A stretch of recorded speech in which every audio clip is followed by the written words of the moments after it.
Imagine a war that doesn't end, even after the shooting stops. That's exactly what's happening between the US, Israel, and Iran right now. This isn't just another Middle East conflict. What we are witnessing right now is the result of 40 years of tension, broken deals, secret operations, and rising nuclear fears. And in 2026, everything exploded. A joint US-Israel operation launched massive strikes across Iran, killing top leaders and targeting nuclear and military sites. And Iran responded with missiles and drones across the region. This is no longer a proxy war.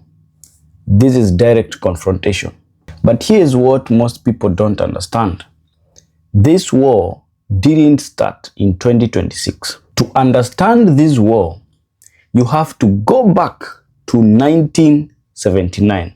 So, pause and let's go back to 1979. That's when Iran transformed from a USA ally into a sworn enemy after the Islamic Revolution.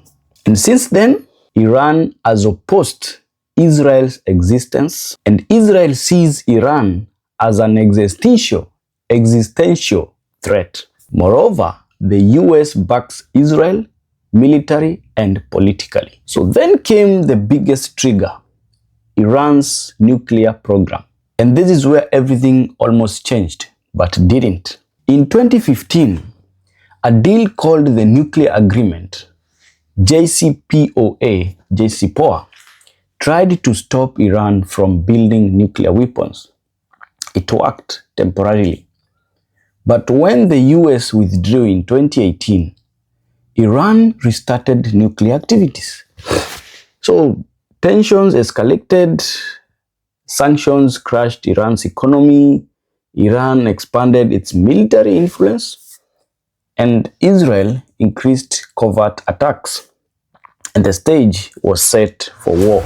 Then came the moment that changed everything. Between 2023 and 2025, regional wars weakened Iran's allies. Israel exposed weakness in Iran's defenses, and negotiations failed again.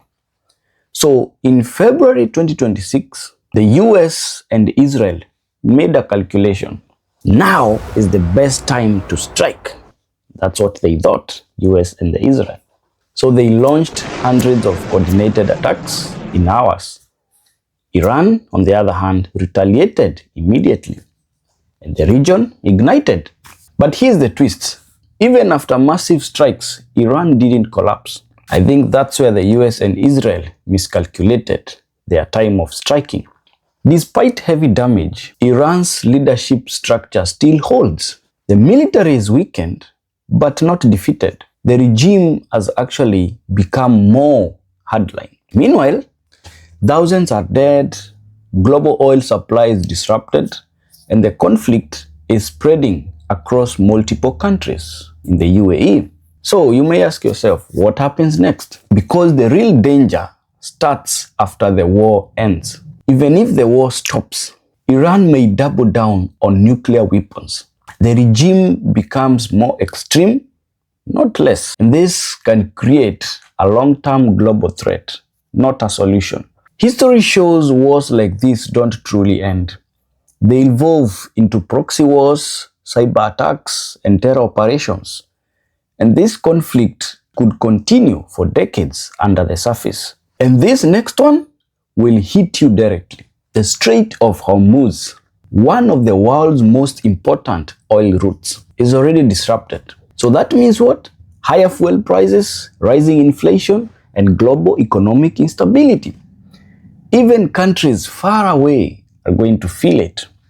Right now you can see President of the United States, Donald Trump, is trying to appeal to allies to go and guard the route, which is an issue that, I don't know, what's your view on that? And most countries are refusing to join the war because they feel like they didn't call for this war, they didn't start this war, so they are letting him to end the war that he started with Israel to Iran. This war is reshaping in alliances. the US and Israel versus Iran, other powers watching closely like China and Russia. I think in my view right now, Russia is benefiting as the USA is losing. Russia is benefiting more in sales of its fuel. I think the USA is feeling the impact right now in terms of fuel price rise. And I think in my point of view, they might be regretting their miscalculation of starting this war. Maybe they thought Iran will surrender in a very short time. And this could accelerate a new global power struggle. But the most unpredictable outcome is this. Instead of weakening Iran, this war might instead strengthen nationalism, unite the population, and make regime change less likely. In many wars, external attacks actually solidify internal power. So here's the reality. This war is not just about missiles or territory. It's about ideology, power, and the future of global stability. And even when the bombs, the missiles, and the drones stop, the consequences will just be beginning. Maybe there might be new terror groups. We don't know. What do you think? So what do you think about this war of USA, Israel versus Iran? In your point of view, let me know in the comment section. And we hope for global stability and global peace. Ja Matane.